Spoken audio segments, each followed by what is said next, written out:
Սարագյուղում եղանակը նման էր Գյումրիի փետրվար ամսվա եղանակին։ Այդ իսկ պատճառով վարուցանքն այստեղ սկսվում է մայիսի վերջերին, հավաստում են սարագյուղցիները։ Առհասարակ գյուղատնտեսությունը եկամտաբեր չէ։ Միակ ձեռքբերումը գյուղատնտեսության համար վերցված վարկերն են, որ չեն կարողանում անգամ փակել ու տոկոսի տակ են ընկել, պատմում են տեղաբնակները։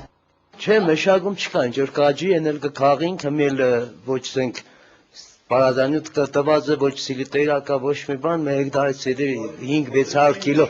5-600 կիլո խոդ էլնի չելնի, հետ էլ սենք մի անասունը կրաս պայս չես կրա։ Գյունոր մտնես հարսին որ հանես գազելը նստեցնես լեննական ուղարկես,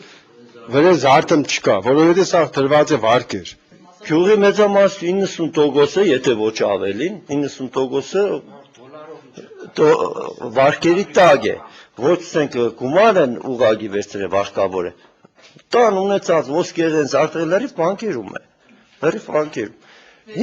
Վերցրել է։ Գյուղատնտեսություն անասուններին կեր հայտայտելու համար վառելիք գտնելու ու ուրիշ ոչ տեսենք հարսանիքի, քեֆի, ուրախության։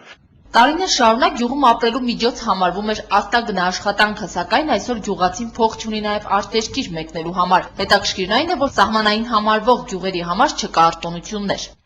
Ցարի ժամանակ պապես պատմեն, որ ցարը մեզի նպաստ է տվել, ոչ թե հարկ է վերցրել, ցարական է, սրանից 150 տարի առաջ այստեղ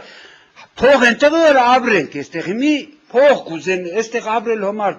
բանդ է բաց երկնքի տակ, այստեղ կարելի է հարկ տալ ջրի վարձ կամ Արարատյան դաշտավայրի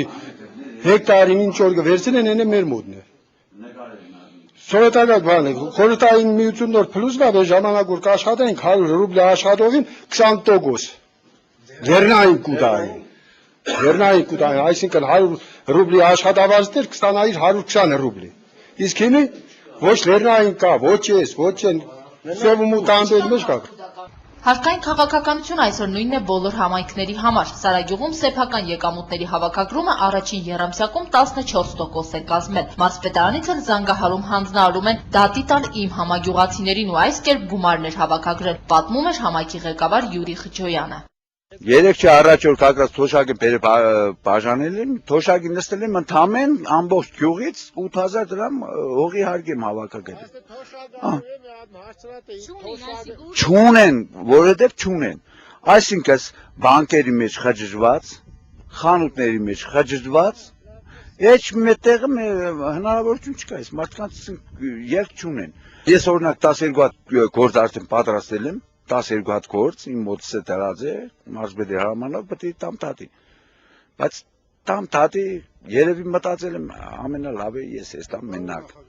Գյուղը հայաթափվում է, պատմում է Յուրի Խճոյանը, 3 սեփական տուն ունեցողն անգամ հեռացել է, այս գյուղի տեղն անգամ մարզային իշխանությունները չգիտեն։ Մի անգամ Սարագյուղ այցելելու փորձ արել է Շիրակի ներկայիս մարզպետ Լիդա Նանյանը, բայց անհաջող, ասում է համայնքի ղեկավարը։ Հասել էին Բավրա ու կանգ առել, զանգահարել էին ինձ, գյուղի տեղն էին փորձում ճշտել։ Գյուղապետն էլ վրդովելու սխալ ճանապարհ է ցույց տվել։ Արդյունքում մարզային հանձնաժողովը Սարագյուղի փոխարեն հասել է վրացական մի գյուղ։ Ես եմ ղերգեսում գնացեք այնտեղ, գնացին յետեկան, էսի ուրիշ կերես, ուրումն գնացեք, այստեղ